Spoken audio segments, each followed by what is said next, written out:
Doublelift and Zven currently without a team. That is something that does not happen most years. We'll be talking about whether they will be teamless this year.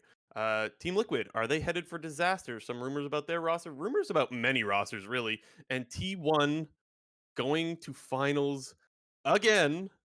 Unbelievable. Worlds has been great. Offseason is already great. It's a good time to be a League of Legends fan. Episode 145 of the Clown Fiesta podcast with Blue Jay and JNT250. We have to start with Doublelift and Zven discussion, Jinter. Are they going to get a team?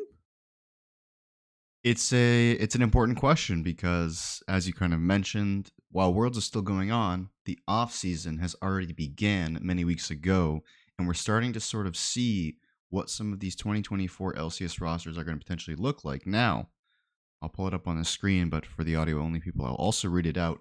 These are the list of rosters. Just keep in mind, nothing has obviously been confirmed as free agency is not yet started. So this is all, verbal agreements subject to change. But to list it out, Cloud9, their roster currently stands Fudge, Blabber, Jojo, Berserker, Vulcan, NRG, the exact same minus Ignar, Team Liquid, Impact with potentially Umti and Core JJ. Golden Guardians not locked any single players. EG only locked in Shiden. Dignitas only Rich and XU. Shopify almost has their entire roster except for AD Carry, Fake God, Boogie, and Sanity Zazel. 100 Thieves is another pretty big question going to the offseason. They're apparently going very budget. That's what the word seems to be. So maybe General Sniper is slotting in the top lane, and we kind of already know about River. FlyQuest, they're kind of going Super Team 2.0 potentially with Whippo-inspired Masu Busio. And then Immortals, they're doing some classic Immortals things They with exist still. Okay. with Armeo, Mass, Tactical, and Ole. The really weird thing is that there's about 20 something names on there already, and Zven and Doublelift aren't one of them. Now that doesn't mean that they're not without a team, and as what happens almost every year, we do an episode about off season, and of course like an hour or two later something gets announced. So it's very possible that people are listening to this Monday morning and Doublelift has a team and Zven has a team, and yeah, we get it, guys, we get it. The fact that they are not dominoes anymore though is the big discussion around them, because normally these guys are one of the guys you pick up first. And personally, I don't think it's that they're not wanted. It's possible that they're not wanted, by the way, but I think it's just more so that the teams that are willing to spend for AD carries have them, whether that be like Cloud9, for example, or NRG, right? They got really good AD carries. Or there's just like the teams that are left aren't exactly spenders themselves that could afford a Doublelift or a Zven. Like maybe Team Liquid, that's it. Golden Guardians sounds like they're going budget. EG, we're pretty sure they're budget. Dig, there was like a very soft rumor that they have more money to spend than normal, but I just don't see either one of those players going there. Maybe I eat my words. Shopify, maybe they're a new team like that might be a spot. Shopify being a new team, usually teams that come into the league are looking to spend. They want to make a big splash. Like that's possible. I just don't know if the Shopify roster is one where I see Zven or Doublelift fitting in. So it's really really weird. There's not really any spots. 100 Thieves is the last one with an open spot there, and I don't think they're going with Doublelift either. I mean, again, soft rumors, but rumors nonetheless. Uh, yeah, I guess I'm stunned. I mean, this free agent period is definitely very interesting because, as you kind of outlined, due to the decrease in salaries across the LCS, normally we're very used to the big name players getting locked into teams very early on.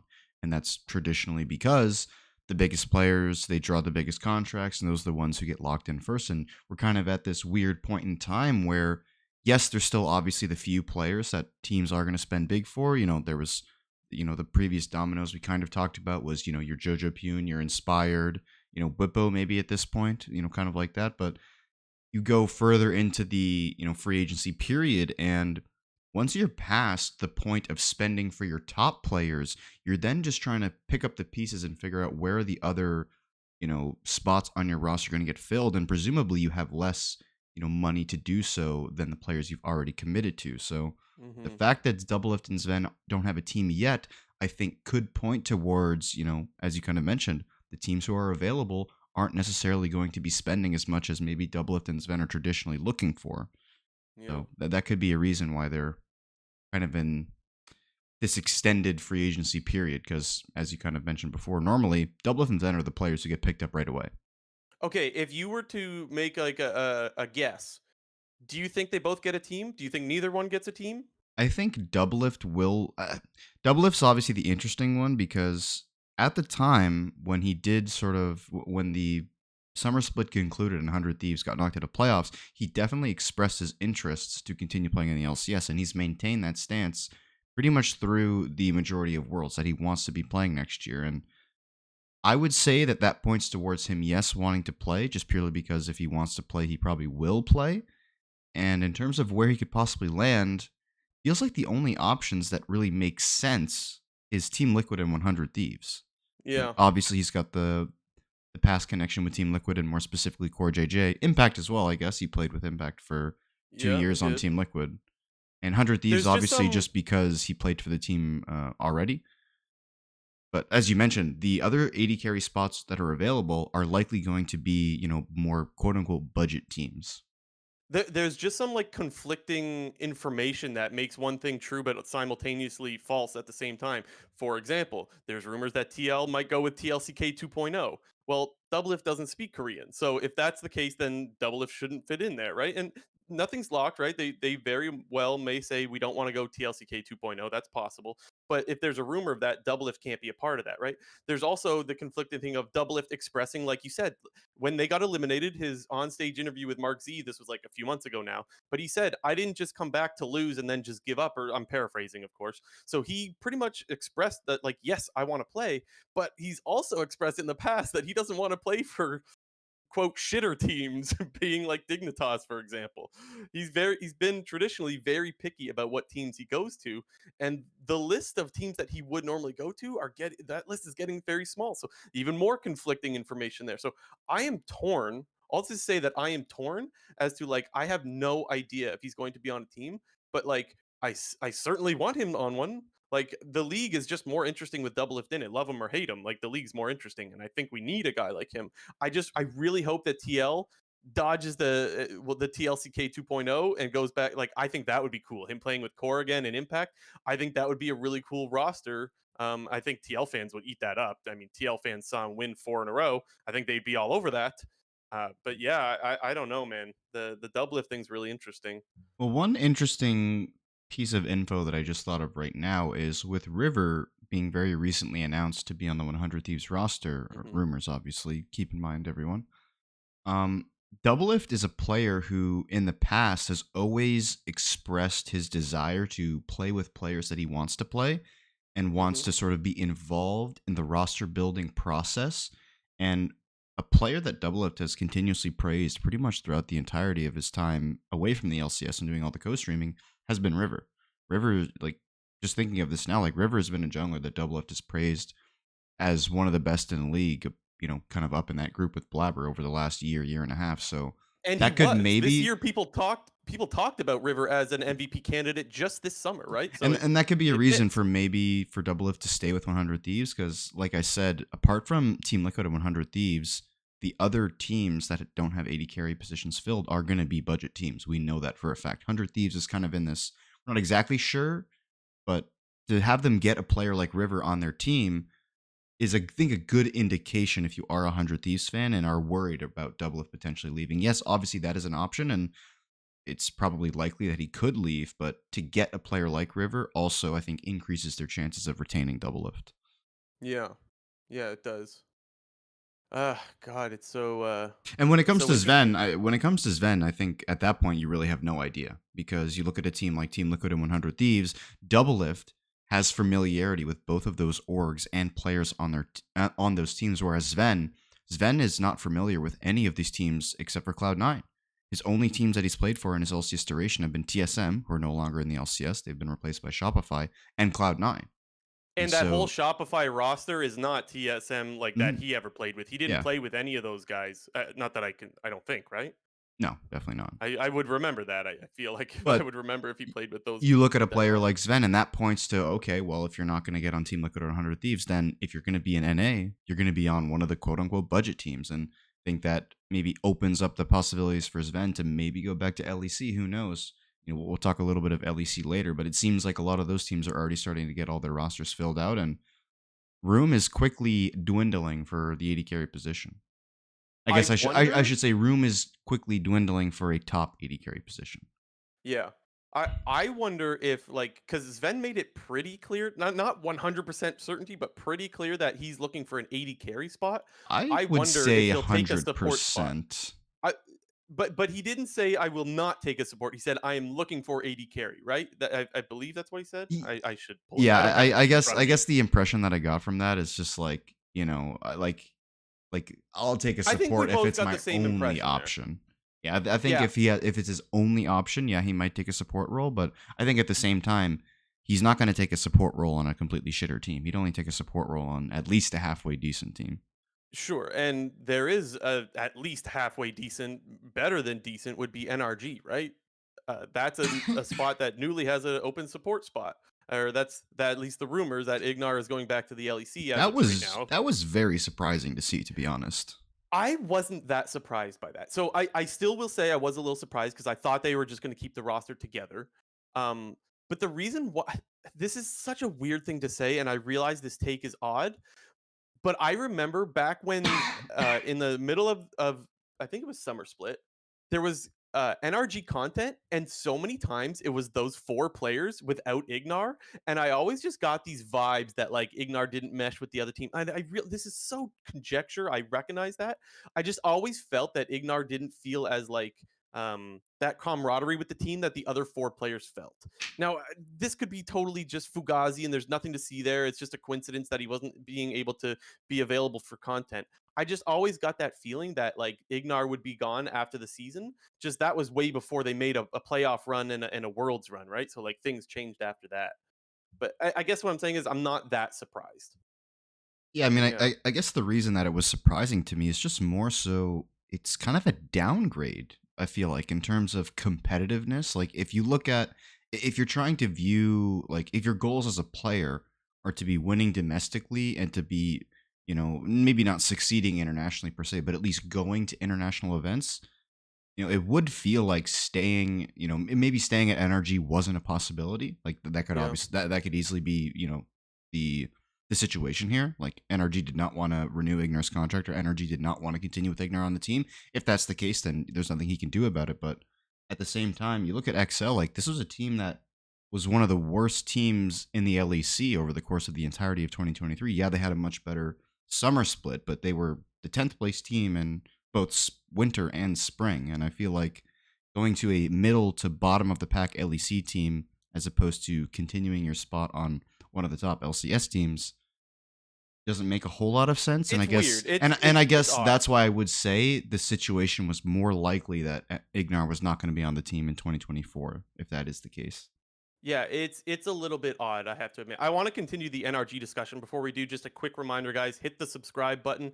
Also, huge shout out to people that helped us hit 500 subs. Yes, we're a very small channel, but we appreciate every single one of those subs. That was really cool for us to hit 500 subs this past week. And for those that are new to the channel, yes, we rely on you guys heavily. The easiest way to help us out is to just hit the like button, leave a comment, and of course, hit that subscribe button. We're going for 1,000 now. Appreciate you guys so much. And also, if you want to find us on other platforms, you could do that on Twitch. Of course, we go live this week. We went live a little bit earlier, but normally 7 o'clock East, 4 o'clock West. And you can find us on YouTube, Spotify, Apple Podcast, all that stuff. Just look for the Clown Fiesta podcast, and you'll find us. Now, back to NRG, because one of the other theories that I have with them getting rid of Ignar, and this is again just pure guesswork. We're limited on information as per always, but maybe Ignar had a big contract, and maybe NRG decided, even when they first joined the league, that they were going to keep the roster that they had, but as soon as the year was done, they were going to cut budget and get rid of some guys. That's possible. It's possible Ignar had a bigger contract. We don't know because they decide to never tell any of us what their actual contracts are. Um, the other part is they got rid of their GM. Well, And that just to stay on the Ignar point really quickly, he's Go under ahead. contract until end of 2025. So Yeah, I and think maybe it's a that might, big contract, and right? that I think in anything that could point towards that theory, just because they have this guy under contract for 2 more years. So maybe it does make sense to move off of him, especially if you think that you can upgrade the team. Yeah, I don't know. It's pure guesswork, but my guess is because it also sounds like they're getting rid of not just their GM but a bunch of coaching staff. Again, just rumors. but it sounds like they're trying to cut some of the fat, I guess, as far as like what salaries they're paying to people. Maybe Ignar was just one of those cuts that was going to happen no matter what as well. I don't know. We'll have to wait and see. But getting rid of your GM in the middle of free agency and off season is really weird also. Like that makes no sense. Uh Maybe they have somebody else doing the GM work while they got rid of Jonathan like right away, but like isn't that just like a such weird terrible timing? Like, to me, the energy letting go of Jonathan, their former general manager, to me is like the third biggest news of the offseason in the LCS. Like, number one is like the C9 roster with JoJo. Number two is the revamped FlyQuest roster. Number three is energy getting rid of their general manager. This guy was the guy who built this team from one of the worst teams in the league to LCS champions in 2023. Like, this was the guy who completely turned around what was formerly CLG, now NRG, and they let him go. And I got to be honest here, like this is a move that I'm like super disappointed in with NRG, and I will admit that more likely than not, they had to get rid of him due to budget cuts. Like esports winter, everybody knows about it. The thing that's weird It's no about that secret though, whatsoever that teams are trying to spend less, and I think NRG probably thought to themselves, we already have a good roster. We're probably going to continue with the majority of this roster going forward. There might not be needed for the general manager that we currently have. We can probably bring in a new person for a smaller amount of money.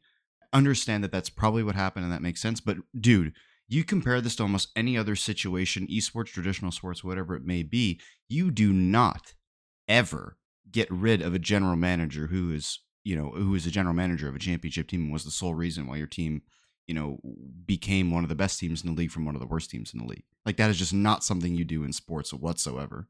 it would be something if he just put together a roster full of superstars and they won, but these were guys that were not Yeah. superstars until this year. Like this is the year that these guys became super. Maybe FBI aside, because FBI has actually been winning championships before Energy, but you get my point. Um, the weird thing about the possibility of budget cuts being the reason why they might get rid of a player, a GM, maybe some other coaches. The weird thing to me is that why did you buy a slot in the LCS if you were like, you know, penny pinching? That's what's a little bit odd to me. Like, it just feels weird that it's like, hey, let's buy this LCS spot and then go full budget mode on everything. Like, it's possible that we live in a world where that happens. It just feels weird to me. Yeah, and it kind of also just points to the other narratives that we see surrounding various LCS teams that are owned by corporate entities, and you think like, what is their real, tie to the league, and how invested are they truly in it? And to see them just win the championship 2 to 3 months ago, and then get rid of one of their players who was on that championship winning squad, and then get rid of the general manager who built that team, it really makes me question like is what NRG doing the right thing moving forward to keep them Yeah. remaining as a top team? Because like what happens when if things go wrong, the guy who fixed everything to begin with is no longer there. Like Yeah. you have to get another decision maker in there that's going to have to make these difficult decisions and potentially change out some of the players on this roster. Like who know, who knows, this new support that they bring in, that could be a huge detriment to the team potentially. Maybe the support that they get doesn't fit with the team and they have to figure out Yeah. something. They have to figure out something else. Like I just think this is a very very risky move that NRG made, and I think it could be one that could be very costly if things don't work out in 2024.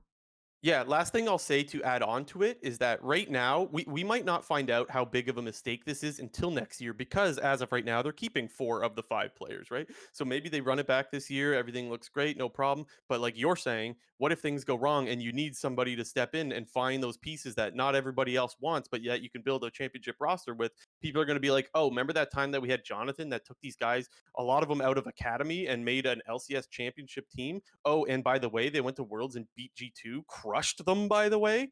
Like that's when you're going to realize how big of a mistake it is. So that might not happen until next year, at the end of next year, right? Next off season, I Yeah. should say. And I think a good comparison to make with the NRG situation is you look at what Golden Guardians has kind of been like the last 2 to 3 years.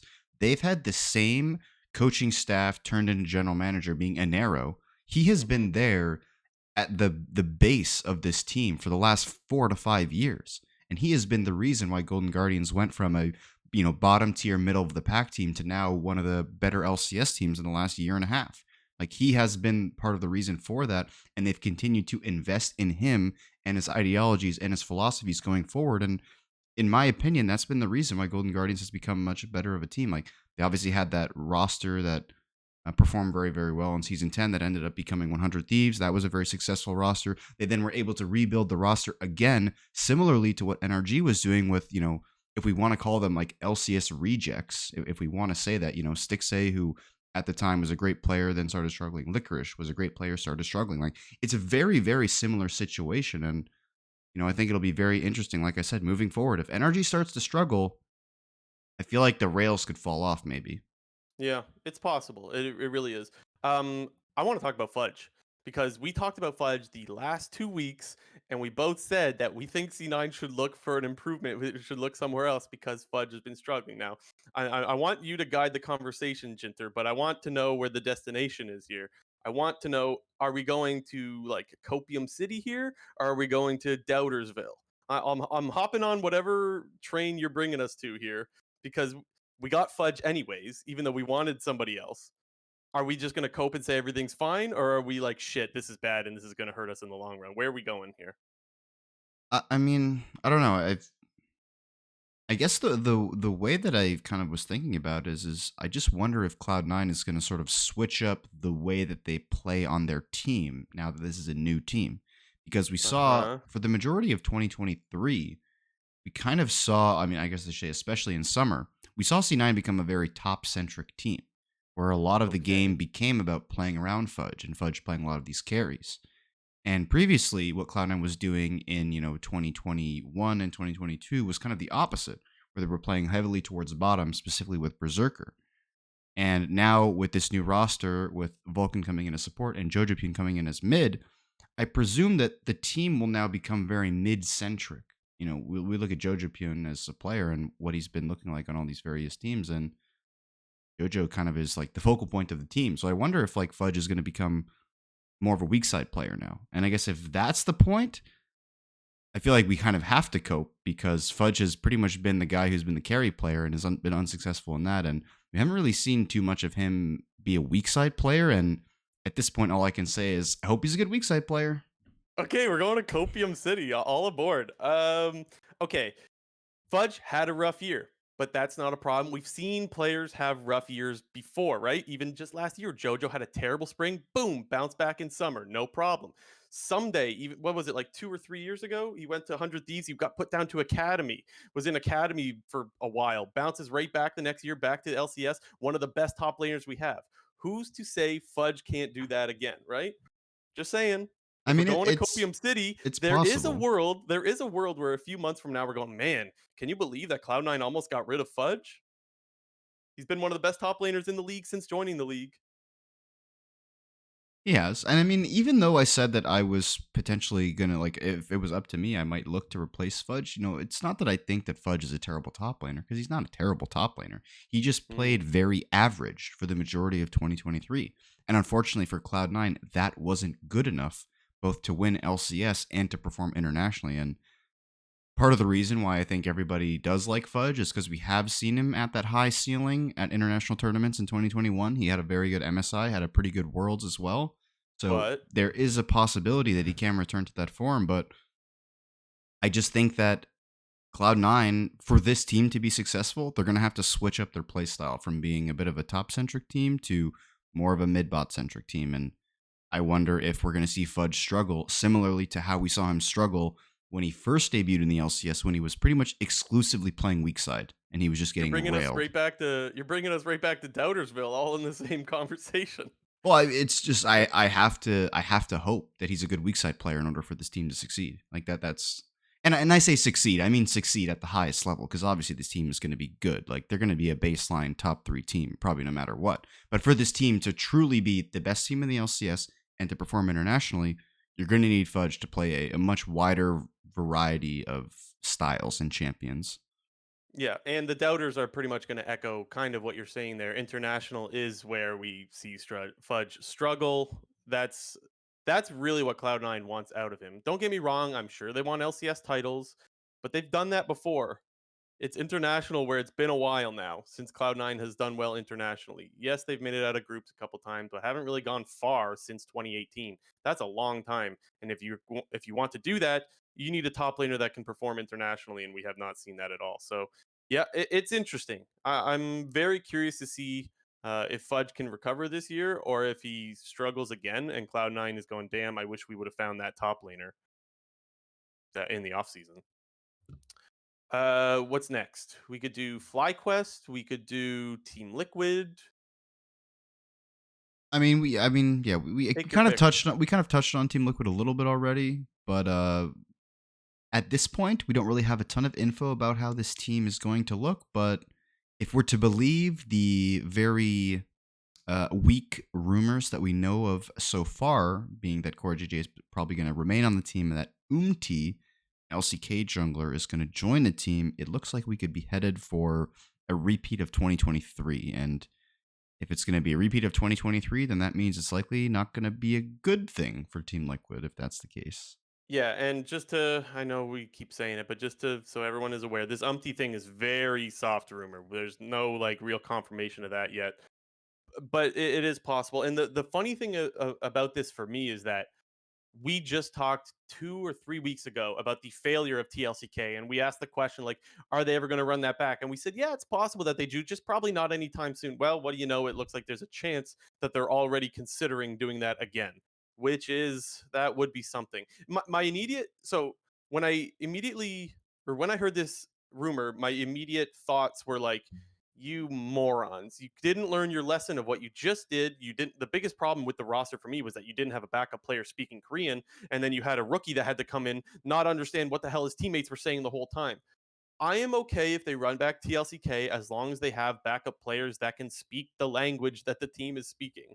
Because I think that is so unhealthy, especially for a rookie like APA that couldn't even understand his teammates. That is just not, you're not setting yourself up. You're not setting your team or your mid laner up for success. So there's that. But if you have the backup pieces, okay. But when I immediately said, okay, you morons, what are you doing? I stopped myself because it was like, what is the alternative? And if they're realizing like maybe Doublelift doesn't want to go there, maybe Zven doesn't want to go there, and like their other options aren't good, it's possible that running back TLCK 2.0 is the best option that they have available to them. So that's where I kind of like put on the brakes of like my hater Blue Jay. I don't know. Where I was like, if this is their best option, then I what can I say? I can't blame them. They still made it to Worlds with the TLCK roster. Mind you, it was pretty embarrassing what happened, but well, 7 of the teams didn't make it to Worlds. So, I guess what I'm saying is I could see why they might run it back even if I'm not terribly excited about it, Yeah, Team Liquid and Steve don't strike me as people who are going to repeat the same mistakes that they've made. Um, unless they're put in a corner to do so. I mean, maybe, and that definitely is a good point that you made. And it was kind of just like, well, maybe there's no other possible options, and one of the only options that they have is to run back, the TLCK type roster. And if that is the case, then that's unfortunate, and obviously something went wrong a year or two ago if that's the case where they're stuck in the same position. But like you You know, said, the most important thing is that they learn from their mistakes of 2023 and have some sort of a backup plan, because that was the whole reason that TLCK failed. It was because they had faith that this roster was going to work out, and it didn't. It had its struggles, and when they sort of realized basically halfway through summer 2023 that we are not going to get to Worlds in the current state of our team, they had to make a change that likely interrupted, the whole flow of the team in terms of obviously how they communicate in game and probably how everything worked outside of the game as well. So I'm I'm hoping really I'm hoping that, as you said, Team Liquid has a backup plan in this case. If they do end up bringing in, import mid, and maybe it's a double if two slots in the AD carry position, that they have another backup mid laner should whoever they get doesn't work out. yeah, that could speak Korean. I just don't know who the hell it would be, right? Harry, but we tried that already. But I mean, who knows? Young, but we Maybe, tried that already. maybe Harry becomes the backup. Like maybe he's the backup, and you give him, the spring split in the off season to work in challengers, or I guess Team Liquid doesn't have a challenge. Do they have a team The biggest still? problem that I have with that is that they had Harry as a backup this whole Worlds to go in for APA, and they still thought that it was better to run a guy who can't speak the language that the team is speaking than to run Harry. So to me, it seems like they've completely lost faith in Harry But who knows? Maybe all he needed was some time off. Maybe he does work his ass off in the off season and he's improves a lot and blah blah blah blah blah.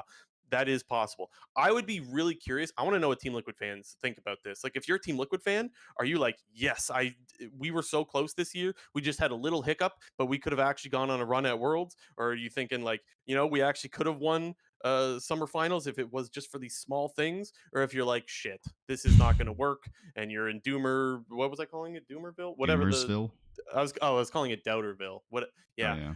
Regardless, I would love to know what TL fans think of this, because I think if I was a TL fan, I would not be optimistic. But they did get Impact. Like, that is good. Yeah. I mean, He's he's guy's the a top. rock. Anytime Impact joins a team, it's a good thing. Doesn't matter what the team is. Doesn't matter like who the players are. Whenever Impact joins a team, it's more often than not a very good thing. So, Yeah. if anything, that's we should hold on to that. If you're a TL fan, Yeah. Don't Impact let is gonna go, make TL everything fans. all right. Yes. They need like an Impact body pillow. Don't let go. Yeah. Okay, we got to talk about FlyQuest stuff, because Bwipo, verbal agreement with FlyQuest, beast. Inspired, I think we already talked about that, but Inspired getting a green card makes him way more valuable. Like, this guy was already good, and yes, he took a split off, and so like that's something to worry about. But like, as soon as I heard that, I was like, holy shit, this is awesome. You got a whole nother option available to you. Now, who the hell they're gonna get mid? I have no fucking idea. Yeah, I mean, the reason why Inspired getting a green card is such big news is because it makes it so that FlyQuest can import their mid laner now. You know And who I thought they were gonna get, Jinter? Who, I was hoping for? who you were hoping for, Niski, because Yeah, I was hoping for you Niski. say him every time whenever a mid lane question comes up. I wanted Fly Niski so bad, man. Yeah, What a waste. I wonder if it's going to be an European mid laner or if it's going to be a Korean mid laner. I really wonder because My guess is European, only because there's no other Korean players on this roster. But yeah, that doesn't mean it can't be a Korean player. But like, I just wouldn't be surprised if Whippo and Inspired, like, oh, I've played with this mid laner before. Or, oh, I know this guy used to be like a beast in solo queue. I think that he would actually do well at the pro level. Blah blah blah.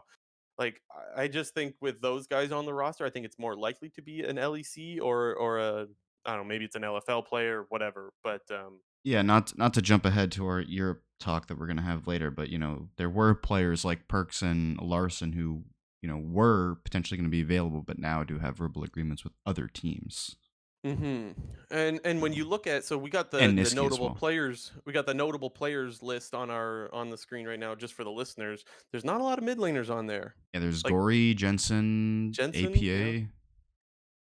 That's Jensen's maybe the only one that you could see going onto this team.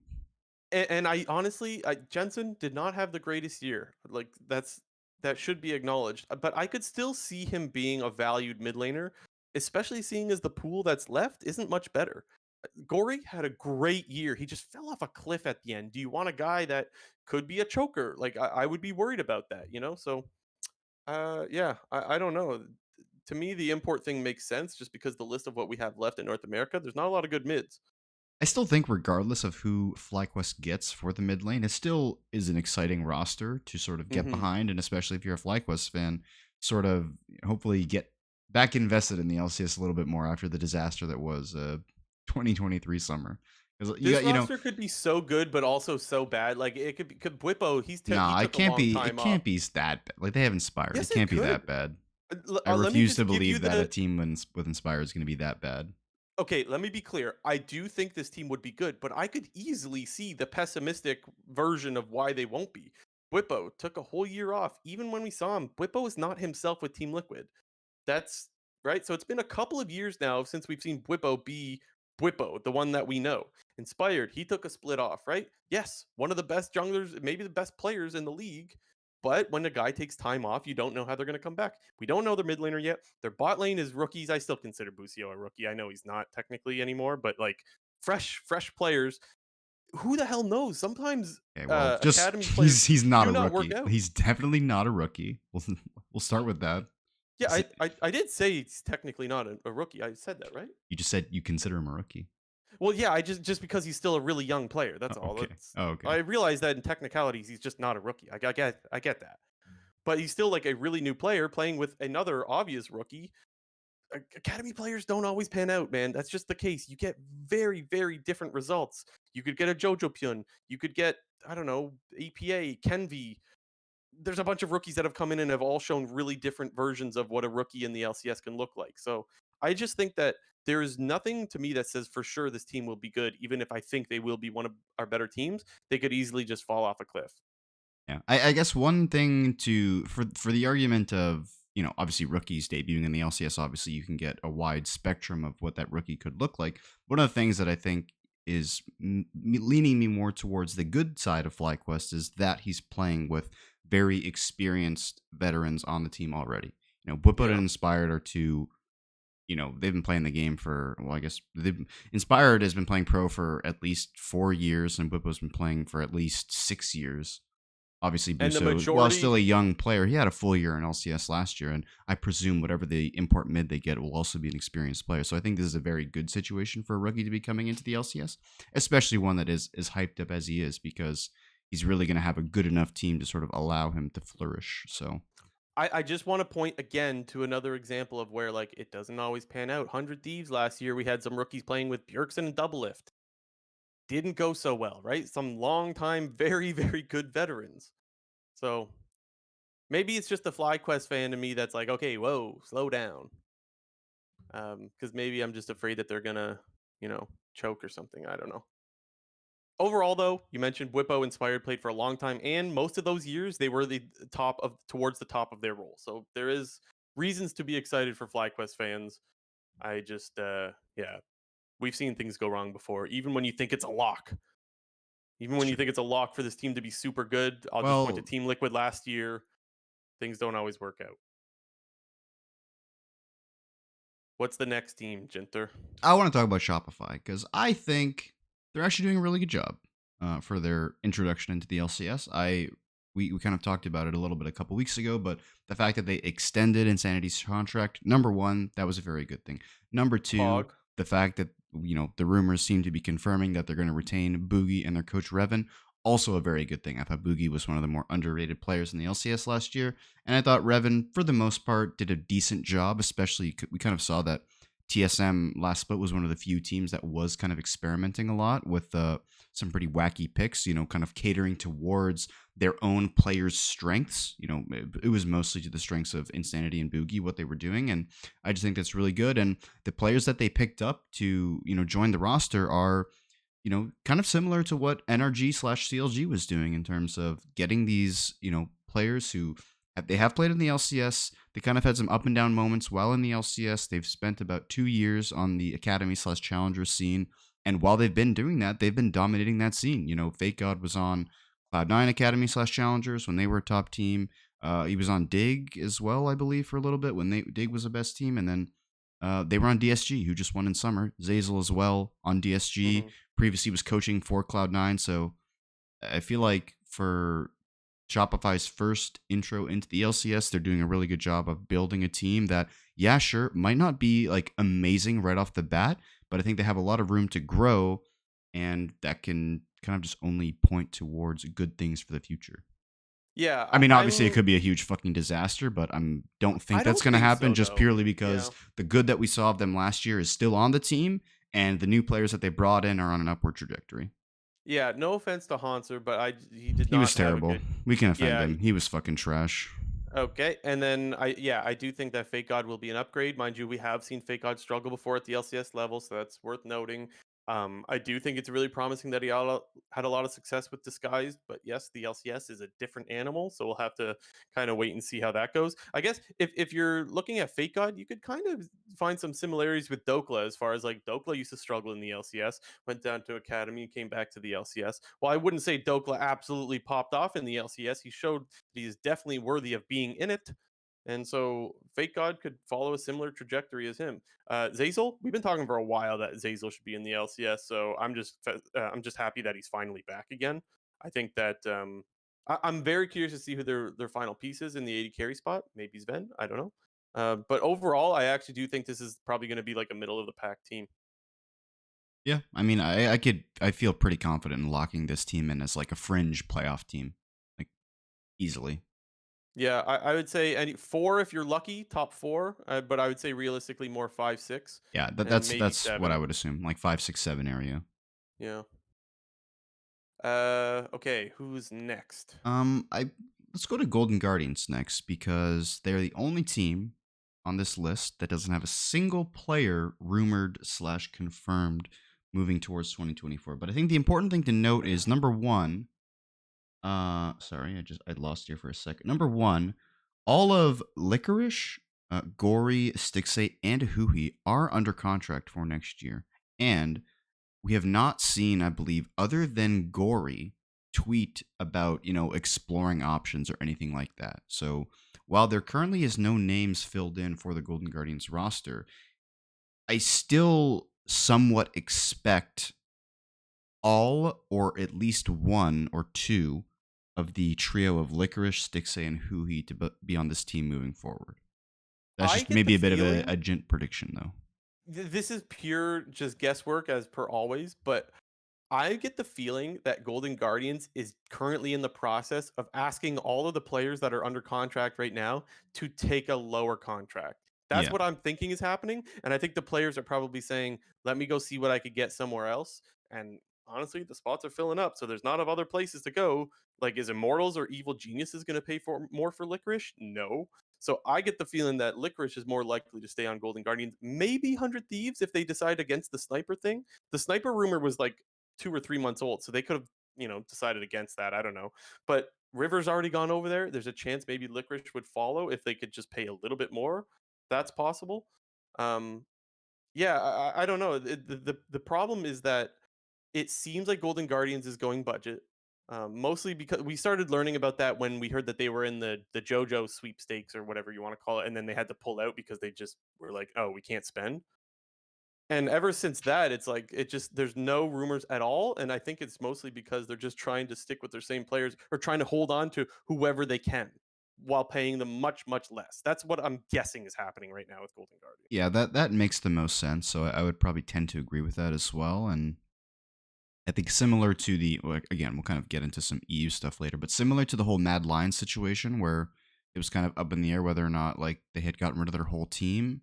Like I feel like Golden Guardians is kind of in a similar situation where we still don't know anything about the team yet. We still have a lot of these players who are currently under contract, so it wouldn't surprise me at all to see at the very least one or two of them stay. But I think if I had to make a prediction right now, I would say that Licorice, Sticks, and Hui are probably still going to be on the team. Um, just one thing on Huhi, and then I need to vent my frustrations about Golden Guardians. The thing with Huhi is that there is another team that has an 80 carry that Huhi's played with before, and I feel like it'd actually be a pretty good fit. Yeah, I You know know where what I'm you're. going with this? I do. Makes sense. And NRG has FBI. FBI and who he played together for a long time. They had success. That seems to me like a very obvious I didn't even think about that. spot That that makes who he could sense. go over to. That's one. The other thing, my frustrations now with Golden Guardians. For the long-time listeners, you're going to have to hear me repeat myself. I apologize. Okay, where should I start? Sometimes esports teams don't make money, they're losing money, right? And they say, you know what? We can't spend this year because we can't justify spending if we're not making any money back. That is their prerogative. They have that right. We've seen with Golden Guardians before, though, where they came out and said this was what after 2020 when they had to get rid of like FBI, Huhi, Yeah, when they and got rid of the Demonte and closer. Closer. Yeah. Mhm. And they came out and said, we can't afford these players. And what did we say, Jinter? We said, no, you can because you're the Golden State Warriors that own this team. You choose not to, and that is totally fine. But again, they're doing a very similar thing. The Golden State Warriors owns this team. They have the money to put forward for an LCS team. They just don't want to because they're losing money on it. Fine. My issue is don't expect fans to become fans of your team and to stick with your team if every couple of years you decide all of a sudden that no, we don't want to do this anymore, and we just like it. To me, it's making more and more sense that Golden Guardians is going to be looking to sell their spot because whenever they have good players, they choose to not keep them and not spend to keep them, and they choose to let them go, or in this case, we're guessing, ask them to take way, way less. What fan wants to be a fan of a team if you just let go of your good players every time you get a good roster? Like that, it's so frustrating to me because I cheered for this Golden Guardians team the whole year long. I loved the narrative. I loved all of the stuff that happened with this team. And it just feels like once again, they're just letting it all go. And so that's my frustration with this roster. It's like, Jesus, man, how many times are you going to do this? Don't be surprised when you don't have any fans anymore. Well, the other thing that, again, the longtime listeners will know, I feel like every time we have this conversation, I'll also then bring up the point that they seem to, in the same breath, have that confidence in their coaching staff and their general management to build a new team. We were saying these exact same things when the situation first happened with the old GG roster that became 100 Thieves. And I mean, to give them credit, like they were able to do it again in a 2 year time period. Like sure, it did take them 2 years. There was 1 year of some pretty massive struggles where Golden Guardians was looking like a pretty bottom team, but they did eventually get back there. So similar to how I talk about Cloud9 in terms of how we have to kind of give them some good faith because we've seen them do it in the past. I feel like in the same breath, we have to say, like, I should have some faith that Golden Guardians can build a new team and can become better. It might take some time, but I think it'd be pretty ridiculous to just dismiss them and be like, well, they're back to being shit because, you Yeah. know, they have good, And pieces in place organizational wise. I just want to be clear about where my frustrations are like focused towards. It's not the coaching staff. They're pog. Like you said, they rebuild and not rebuild, but I don't know. They do the best with what they get every year, and they surprise everyone. They've done it multiple times now. It's not with the GM either. And Arrow's great. I'm sure for in Arrow, he's probably extremely frustrated. He's probably like, dude, we did it again, where we managed to find these pieces that nobody wanted and make a good run. Mind you, yes, they tripped over the finish line. Yeah, but still, from his point of view, he's got to be like, "You got to be kidding me, man!" And probably wants to be a GM of a different organization that is willing to give him the money. My frustration is with the owners, whoever decides, like, "No, we're just not going to spend for this team." That's where my frustration is whoever's deciding, "No, we still want to be in this league," because they've been in it for like 6 years now or whatever, 5, 6 years, and they still won't allow their GM to throw some money around and keep the players that they've found. That's where my frustration lies. Not the GMs, not the coaches, not the players, none of that. It's whoever's holding the money bag. And then we kind of have our three remaining shitter teams, if we want to group them into that category, which would Oof. be Evil Geniuses, Dignitas, and Immortals. And part of the reason why I say shitter teams is it's pretty known that these are likely going to be very budget teams. I think if you look at the four fifths of the Immortals roster that we do know of Armeo, Mass, Tactical, and Ole, you'd have to say that this is probably the least amount of money on any team just with those four players. Every single one of these players are taking 75K. Is that the I think that could be a likely assumption. which Yes. is what we think is the league minimum, unless they've Yeah. just decided to update that and not tell anybody. That's Yeah. totally If possible. we're to believe that that was the number that we would have found out around 2 years ago. Yeah. Okay. So fine. You don't have the greatest roster. That's fine. I'm just happy to see some of these players back again. I think Shaden, who's just again just a rookie, had some very good signs, some very bad signs as well. But like, I want to see more of that. Rich, really fun player. Yes, he was I was really up very and glad down. that Rich is staying on Dig, actually. Yeah, I'm excited to see XU. I want to see what he does. Armeo, I feel like he still deserves a spot in the LCS. We'll see if he can get through a whole season without being benched by another jungler. Tactical, the poor guy's back, I Yeah, guess. he made it back somehow. The part where I feel bad for Tactical is that the rumor was he told Immortals like, I don't know if I really want to come back again, and it looks like he is back again. He's He just in probably had that no other options. That's the he's thing. in that rough relationship where it's just on and off again. Yeah. Poor guy. But also Ole. Ole is back. I love Ole, and I think that I think he's just fun. So I think that I'm happy to see all these players back. Yeah. Yeah, at the very least, if Immortals isn't going to be a good team, at least they have like some like likable players and a talent. Obviously people were still mad about this whole mask thing and him being an import, but at least give them some credit for fielding some NA talent. If we're going to continue to flame orgs, whether or not they have North American players on their team. Do you think that top lane spot gets filled with some more NA talent? Because there's a guy that I think could go there, which would be pretty funny, but also kind of sad. Revenge should not go back there. Please, for the love of. Imagine though, imagine if Revenge goes back to Immortals. I feel, guys, for the people listening, I feel like we make this joke all the time, but we're not really joking when we say that players should refuse to join Immortals. Like, it's kind of a death sentence to go there for the most part. Yep. Like, Revenge, he did a good job to escape Immortals and get on Evil Geniuses and not look too bad, but no shot he should go back there. What about EG? Do you think he goes back to EG? I mean, maybe, but he tweeted out saying that he was allowed to explore options, so Oh he's not going no, to be that's back on never good. EG. Oh no. Oh shit. So then his options would be Golden Guardians, which potentially might just be Licorice still, Yeah. or Immortals, or Doctor School. Yeah. I Maybe mean, he should go to Doctor I School. was just going to double check. I'm pretty sure he did tweet out like he was allowed to explore options, but Yeah, double check that. can't even. Doctor School That though, that you might that's have to that's pay. how that's how irrelevant Revenge is because I just searched Revenge lol and like his Twitter doesn't even come up. Oh, he's not irrelevant to me. Revenge. Okay, it took me a while, but I found it. Yeah, no, he said he tweeted exploring options, so he's not on EG. Sorry. Nah, that's not good. Maybe he'll be the Um, first. Maybe he'll be the first one that actually explored options and went back. We're still Maybe he waiting will for be it, the Jinder. first. Funnily enough, I had to double check if Tactical tweeted out exploring options because I remember Treats did. So I was like, wait, did Tactical tweet something about that? And then he Oh, we saw on almost had Immortals. our first. No, I went and double checked. I was like, no way. Like I cannot. This is something I'll Damn. die on this hill. Like it's never happened. It never But will. we want it to happen though. We Ah, need it to happen it's one never gonna time. happen. It's never. It will not. Okay. The rumor with Dig potentially having some money to spend, as per I think Travis said that on Hotline League last week. I don't know what to take with that. Maybe that spending is just for keeping Rich. Like maybe they were like, we don't got anybody else, and they're like, well, we'll just give Rich some money in everybody else's budget. I have no idea. I don't know what the hell this roster is going to look like. Do you think Jensen goes back? I think he put out exploring options tweet, so I would say no. Oh boy. Okay. Well, that's maybe Jensen goes back to TL. Maybe, but then that'd be no TLCK. Right, But but it maybe could that's a good be thing. Impact, Jensen, Doublelift, Core JJ. Who Yeah. was the jungler with him? Was it Broxa at the time? No, In like season 9 2020? it was still Xmithy in season 9 when that roster Mm. was. What the year that they finished ninth, wasn't that with Broxa?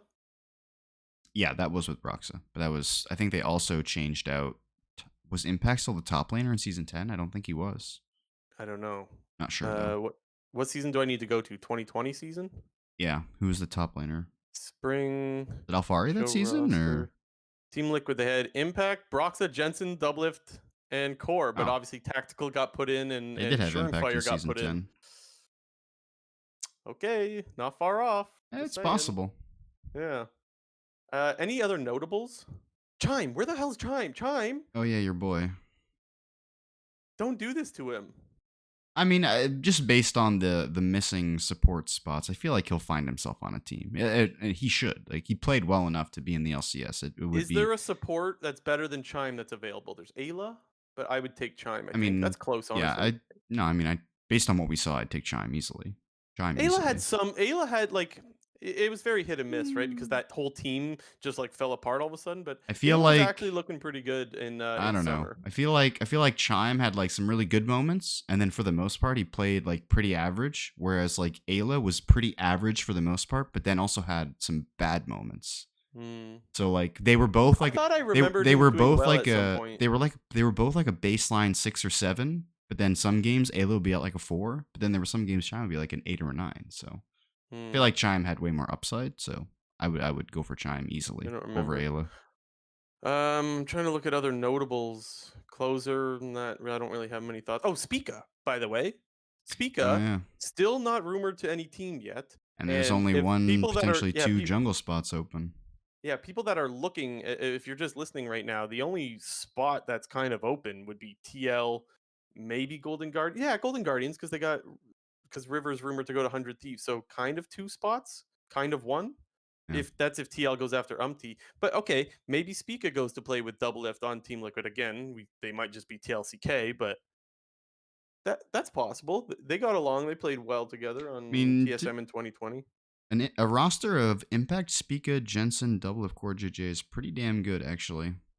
Spica did not have a great year, especially summer, because pretty much that whole roster just fell apart. But like, it just would really surprise me if Spica is not on an LCS roster. Like, that is not something I would have seen coming. Maybe this is just like some my personal coping going on, but I feel like junglers on bad teams are just way more often than not like the front of the blame is put on them. Like I do not think Mm, that Spica and Closer kind of deserved all the flame that they were getting for the struggles of their respective teams because the whole team, both 100 Thieves in summer and FlyQuest in the summer, was just a complete fucking mess.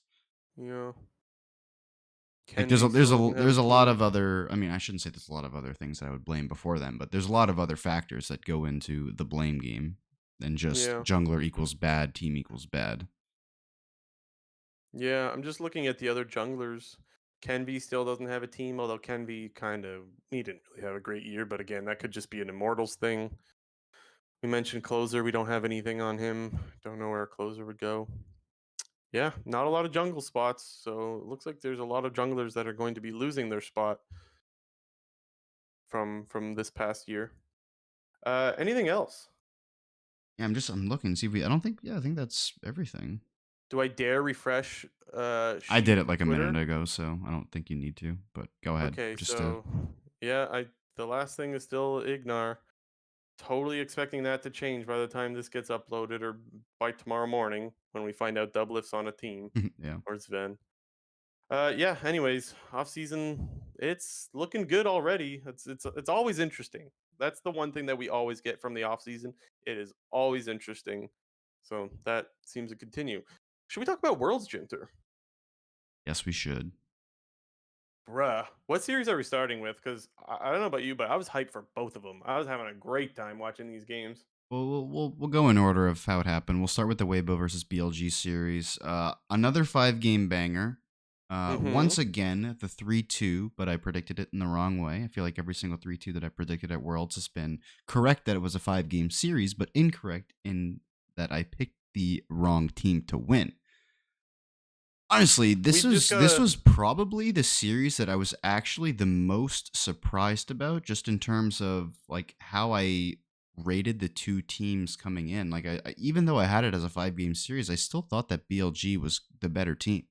me I too. just assumed that Weibo was going to make it a very scrappy game and that there was obviously going to be moments where, the strong solo carry players of Weibo were able to just going to be take over specific games. But I still thought from the jump that BLG was going to be the better team and going to win the series. So the fact that basically Weibo just took it to BLG and honestly was the better version of BLG across the whole series was very surprising because the whole reason that everybody is hyping up BLG, us included, for the most of the tournament has been the top lane in Bin and the Yeah. bottom lane of Elk and On. And this whole series, it was the reverse. It was how much the Shy was putting Bin in the dumpster, and it was how hard Light was smurfing against On and Elk.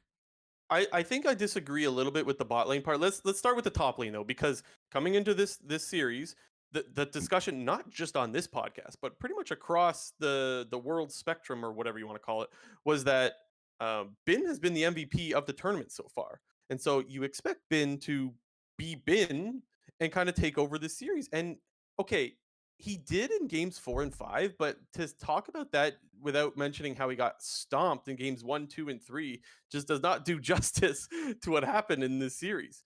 The Shy gapped him, and I hope that because Weibo won, I don't think it's going to happen. But what sometimes happens is people will just remember what happens in game 5. In game 5, the Shy was kind of running it down on Ornn. I think he got solo killed. He was like 0-6 or something like that. Maybe he was 0-5 or 0-7. I don't remember exactly. He was 0 and something a lot. So it looked like he's kind of sprinting it. And sure, maybe not the greatest game. Overall, though, he still gapped Bin in this series. And I think that needs to be highlighted. This is one of those scenarios where I hope because Weibo won, people will remember how hard the Shy stomped in games 1, 2, and 3, and they don't just remember the game 5 that happens quite often, right? I thought even in the game 4, like the Jax versus Quinn matchup, like the Shy was still winning the lane. Like obviously he's supposed Well, to he's win the supposed to lane. win the lane. Well, Yeah, I to me understand. that wasn't like him outplaying Bin in game 4. That was just like the picks, and then after that, the Quinn was really useless, and No, but Bin did kind of start to take over that game. He I started to put his Smurf pants on. my point is that the game 5 is the only game where Bin showed that he was better than the Shy. Like Yeah, I would that was the disagree because only I would game. still say game 4 as well to me, but I just it doesn't. It's so how much the Shy gapped Bin in games 1, 2, and 3 just so heavily outweighs game 4 and 5 to me. But I still do give like the edge to Bin in games 4 and 5. I think he just played better than the Shy did in those. Yeah, I mean, just to reiterate your point, like Bin maybe had the slight edge, but the Shy completely owned him in the first 3 games. It wasn't even close. Yeah, and the one area that I have some criticism for Bin, because if we give him all the praise for when he pops off and he is a monster, which happens a lot, by the way, he does deserve that praise. I do have to say that the games where they're focusing specifically on bot lane dominance, they went like, was it Varus and Ash? God, I can't even remember these bot lane You're thinking matchups about the anymore. Heimer game you're The talking one about? game where, yeah, where they're clearly wanting to focus around bot lane. I can't remember exactly what the drafts are. And then Bin blind picks, I think it was Aatrox. Like at some point, you need to blind pick something safe and that you're just not going to get smashed on. If the game plan is clearly let's play around bot lane, Bin doesn't need to 1v9 that game if you're playing around your bot lane and your jungler's going to live down there. And they didn't do that. And he ended up getting hard punished. That's where the Shy was like, oh, you're going to blind pick this stuff. I'm just going to murder you, like he did with the Graves game, for example. He completely stomped on him. Well, I mean So that's the game you're talking about, but if I wouldn't say I disagree with your point. I would just say that like that was just probably a pick that they weren't expecting whatsoever. Like for the most part, Aatrox is a very blind pickable champion. You know, there's a lot of the counters that they wanted to, or that they probably wanted to play into it, weren't necessarily up at the time. But I don't think anybody was expecting Graves top into Aatrox. So yeah, but even still though, if you're blind picking, I think in that particular game you're clearly playing around bot. Your jungler doesn't have time to go top if you're going to give counter pick over to the Shy. Like the Shy is being known for being a lane dominant guy. He's going to counter pick you if he gets the opportunity to. And if you're going to have your jungler live in the bot lane, to me it just seems silly to not pick something safe that you can lose gracefully with. I don't think that you can play the Aatrox and fall behind. That's not good. And I think it's very likely that that's going to happen.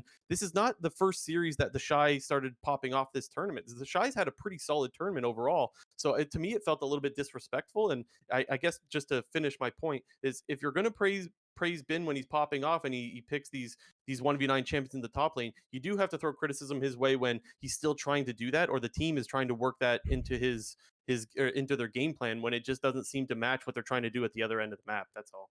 yeah, I mean, I just think that BLG's whole game plan was thrown off to begin with because the whole tournament they've been used to been getting leads and then being able to, you know, what's the word I'm looking for? Then be able to facilitate the game through the top lane. That was never an Yeah. option pretty much this entire series.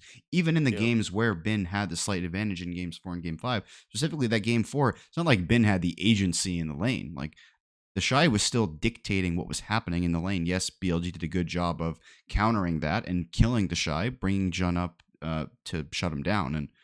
But Ben never had agency in the entire series. The game 5 was the only thing that Ben was actually able to do what he wanted to do, and I think that's a credit to Weibo to basically shut down what BLG was doing well this entire tournament.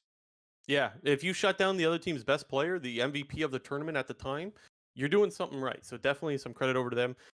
You mentioned the bot lane. So my perception of this, I want to know how on or offline we are with this. My perception of the BLG bot lane was that they were either really getting stomped or they were really doing the stomping in the series. And it was just the games that they won. It was because their bot lane was popping off on the Aphelios and Varus, I think it was. And if they weren't, in those two, the games that they weren't popping off, they were just kind of getting clapped in the bot lane. Was that your perception or no? Yeah, and I guess part of the reason why it was surprising to me is we really hadn't seen Elk and On just get absolutely destroyed in international competition this year. They, Mm, for the most part, have been the ones doing the destroying. Like, as you mentioned, in the games that they're winning, they're dominating, and that's no surprise because that's exactly what we saw at MSI and the earlier portions of this tournament. So, similar to the top side in Bin, I was just surprised how bad things were going when they weren't going perfectly for BLG.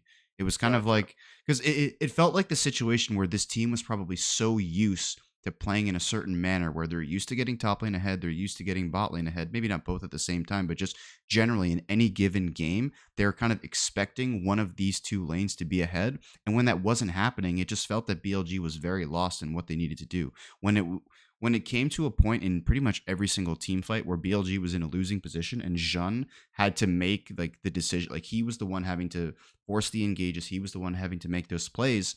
He wasn't able to make those plays, and BLG was just a mess in those losses. Yeah. The one other guy from BLG that I want to shout out because I actually thought that he looked really good was on the Bard specifically. We're seeing a lot of good Bard gameplay, by the way. It's not just him, but like he was more influential in that game than his jungler was. He was roaming all over the place, which is something Bard does a lot. But like to be able to influence all your lanes like that, just as a support, is really telling of a guy that knows how to play the pick well. And to me, that was a really good game 4 performance. So I just needed to shout that out. I thought he looked great. Um, as I for mean, the that rest, was also the game where the Heimerdinger was sprinting it down. yeah, I mean, for someone to look bad, you need to be punished, right? You got to have someone punishing the mistakes. Yeah, Um, aside from that, I just yeah, kind of shock. I thought BLG was going to just extremely shocking, honestly. yeah, yeah. And you know what? We're kind of we'll get to the finals discussion in a bit, but it's kind of similar Weibo to DRX last year as just like a fourth seed that like people didn't really give all that much respect to.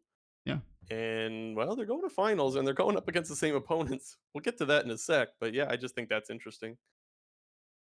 Should we yeah. hop over the other series? Yeah, I'm just trying to think. I mean, we didn't really touch on, mid jungle from the side of Weibo, but I feel like they just did their job basically, and that's all that they needed to do in this series. And I think moving forward, especially against T1, we'll obviously get into that, but you can't be average against T1's mid jungle if you want to win. So, Yeah, they've kind of been up and down as the tournament's gone on.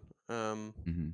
Yeah, more like I guess I expect a lot out of Xiaohu. I'm a really big fan of Xiaohu, so it kind of sucks when like his tournament has been a little bit shaky, but like it's gotten better as the tournament has gone on, I think.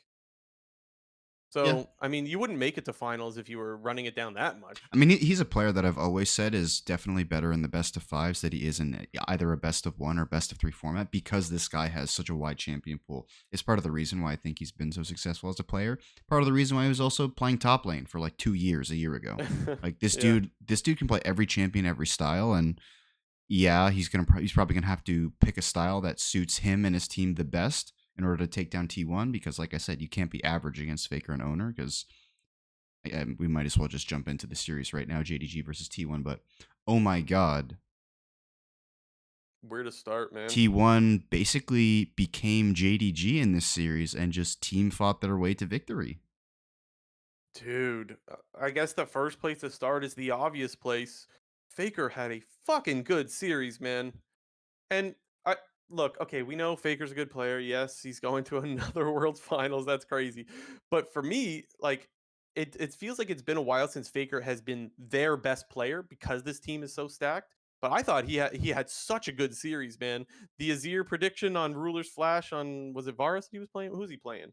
Varus, yeah, I think so. Yeah, yeah. And then what else? The shockwaves. Yeah. Remember how I went on about Boreana memes like last week or 2 weeks ago? Yeah, miss me with Boreana. Faker was beast on the Oriana pick and obviously was fun to watch. Some major shockwaves coming out in this series. Like, dude, the plot armor is so strong here. My God, man. It felt so good to see Faker absolutely just popping off. Yeah, Going finals again. him and Owner were just doing so much work in team fights, like especially when it came to their coordination. Anytime that T1 has the Rel Azir combo, they are just wiping the enemy in team fights. And I think going into the series, we expected, T1's bot lane and, top lane to be, that was maybe if there was anything, there was some concern to be had on T1 was going to be the top lane and the bot lane, but similar to the Weibo versus BLG series, like they just kind of became the better version of their opponents.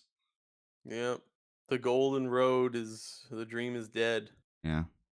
So not only did Faker simultaneously, more cement his legacy by going to another finals, but also to stop the golden road is a really good one for, containing your GOAT status. Not that he was at risk of losing it just if JDG wins this Worlds. But if JDG wins this Worlds, they get the Golden Road, which hasn't been done before, and let's say they win next year, I could totally see people start to talk about Ruler as potential GOAT. So like, not only did Faker further cement his, he kind of like stopped Ruler in his place, you know? True. Yeah. Yeah, so it's kind of like a twofer. Um, from the side of JDG, the first thing that comes to mind was the Belveth pick. Not even the pick itself, but he was just kind of griefing there. Kanavi was griefing in game five. That was game five, right? Well, it was only 4 games, so game Or 4. yes, excuse me, sorry, not game five, game four. Yeah, he just wasn't respecting Faker, who finished his death cap on the Azir, tried just walking through him. It Faker had just killed him. it had to have been like an accidental like bad pathing click where you click into the wall. Like, I have to assume that that's what happened because there's no way he just did that. what I'm a little bit shocked because yeah, it was so weird and it was so like, what are you doing? But he got caught multiple times in that game. That was like the third time he got caught. That was just the only time he got punished. The other two times somehow he made it out and lived. But like there was a few times in that game where I just don't know what he's thinking, where he could easily die.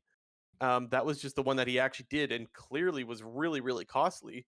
So I don't know. Maybe just a little bit of a choke. Maybe the nerves got to him. I don't know. If it was one play where he's clearly trolling, and I'd be like, yeah, I would agree with you. Maybe it's just like the misclick or something like that. But there were multiple instances of his pathing just being really weird, getting picked off.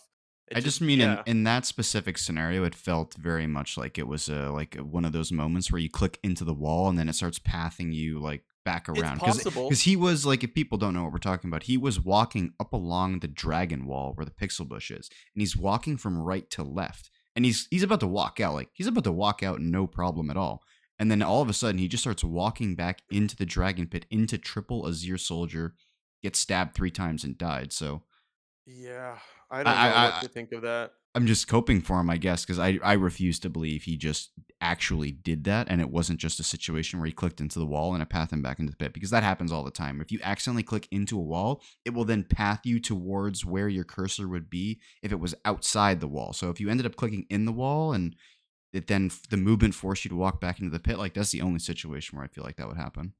Yeah, I mean, I don't know. I'm out of answers. I don't.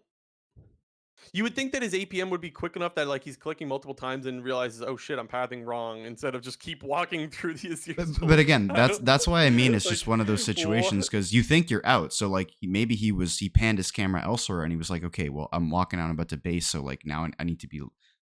It's just too many things went wrong in that situation for me to believe that it wasn't an accident. Yeah. Another guy that I want to talk about is Ruler, mostly because the Zeri game. So I would feel bad for Ruler. Well, I still feel bad for him honestly because I think that that would be a really cool accomplishment, Golden Road and such. Um, Where I feel a little less bad is that the Zeri game felt to me like he had the opportunity to take over. He gets 2 kills really early at the start of the game, and you're like, "Oh, this is a game that this is prime Ruler's going to take over this game territory," and that just didn't happen. The only real like big mistake that comes to mind was when he wasted he slid over the wall just to get to a wave and then ended up getting picked off by the Bard. But that was not like the reason they lost that game. It didn't help. That wasn't the reason they lost the game. But like to me, still the fact that you start the game with 2 kills so early, it makes me feel like, well, like hey, you had your shot to take over this game and didn't. So that makes me feel a little bit like okay with them taking the loss because it feels like to me like if he didn't get that opportunity, I'd be like, man, I wonder what could have happened like if Ruler had his chance to really take over a game. Does that make sense?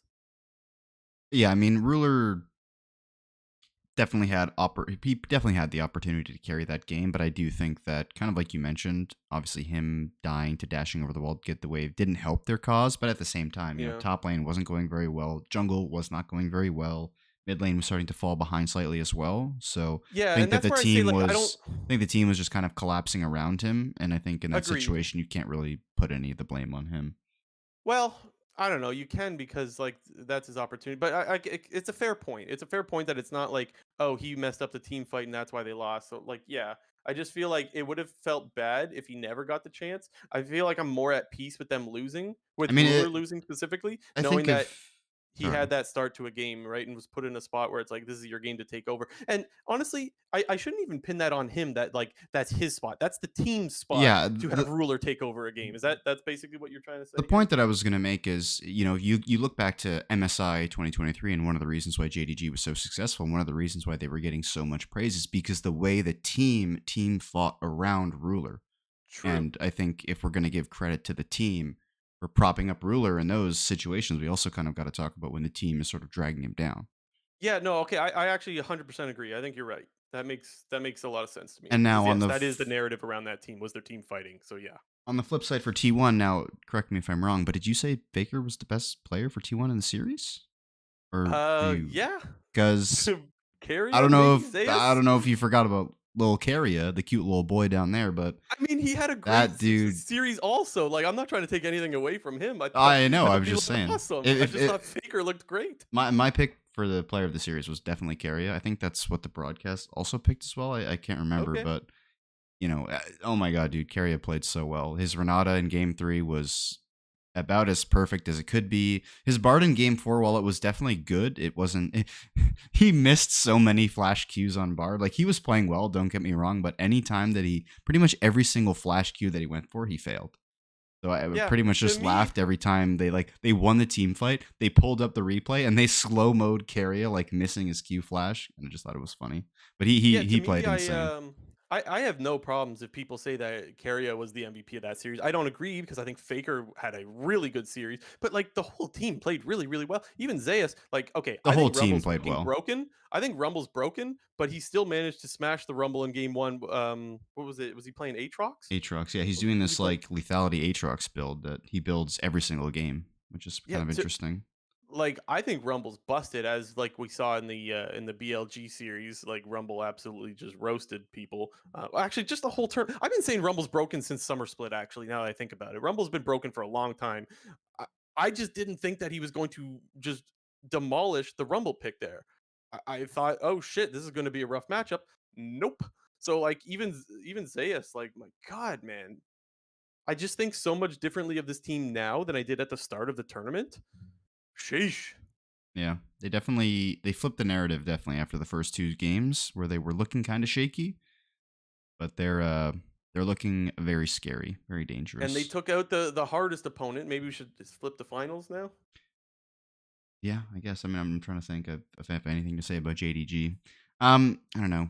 Maybe just the last thing to say on JDG is if we're to maybe flame anybody for underperforming, maybe we Uh can oh. throw that flame at 369 because I know everybody kind of dubbed him as the best top, one of the best tops in the world. And I know that his strengths aren't necessarily the same as a player like Ben, who's like a very carry Yeah. oriented player and is more sort of the lose lane gracefully, great team fighter, always reliable. And he just wasn't that. When reliability and like I guess I was going to say sustainability kind of works like that, but when you're just supposed to be the rock for the team and that's your role, like Be the when you're rock. when you're not doing that, like that throws off the team dynamic like a huge like factor. Like think about it whenever we're seeing like a player like Impact. Like Impact for the most part is always going to be solid, but whenever Impact isn't solid, you can always tell that it's creating problems for the team. And I feel like that was a situation with JDG here. They were probably so used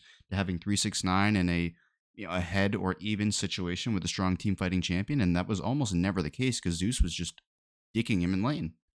It never felt like he got up to the level that we were all well that we've all seen of him Yeah. in in the past year, right? Mhm.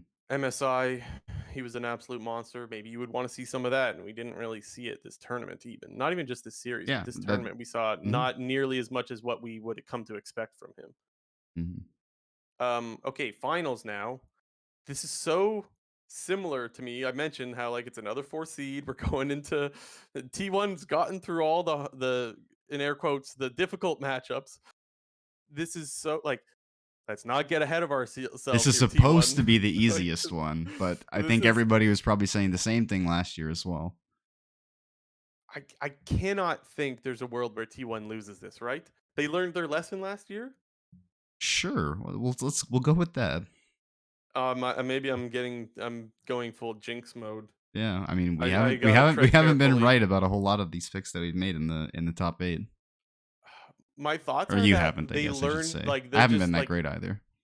was yeah, no, it's been a it's been a rough tournament. Um yeah, no, I just think that they probably learned to not take anything for granted. Last year, DRX played really well last year too. Let's not forget that. So it's not like T1 just played like shit and just got ran over. I just want to say T1 3-0, but like saying that is like that's a dangerous thing to say.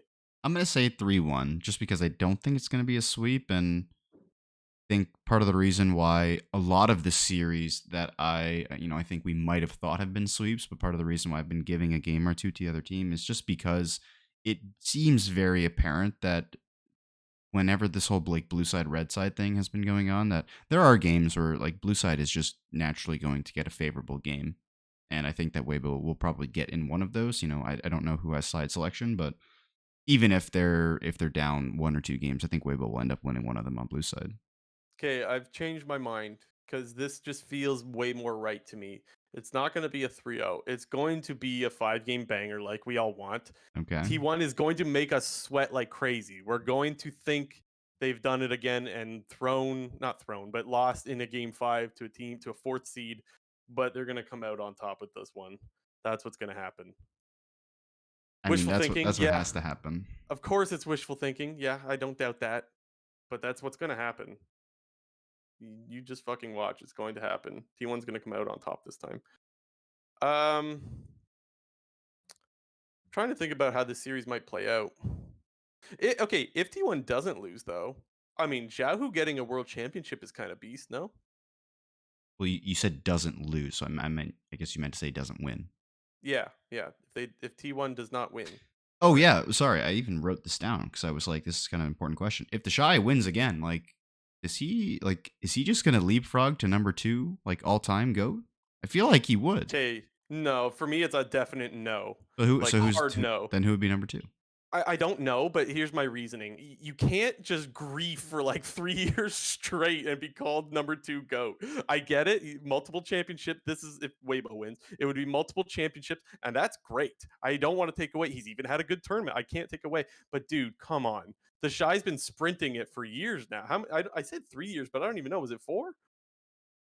I understand the narrative about like the Shy griefing, quote unquote, but like he hasn't been like griefing that horribly. Like Uh, he went to top 4 the year after he won the world championship as well. Like, and okay, he's so let, and just to be fair, he's also missed out on worlds by being like the 5th seed in LPL like 2 other times. So okay, while I I need think to that acknowledge yes, my bias. he has not consistently been performing at the Shy levels ever since we saw him at the world championship in season 8.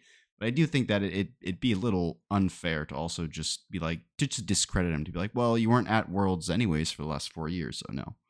I well, I do think that that matters, but also I just need to acknowledge my bias here and say that I don't watch a lot of LPL, but whenever I would and whenever I was watching the Shy, he was fucking sprinting it all the time. So maybe that's what's in my head. I don't think I'm the only one that thinks that he's been griefing for the last few years though. I've definitely seen other people talk about this as well. I can't be the only one coming at it from this angle. Just to me, no, there's got to be other players that would be number 2 for GOAT. Maybe even Deft. I don't know. Deft, Showmaker, maybe. I shouldn't even start naming players because I'm going to forget, but like there's just other players that I have ahead of the Shy.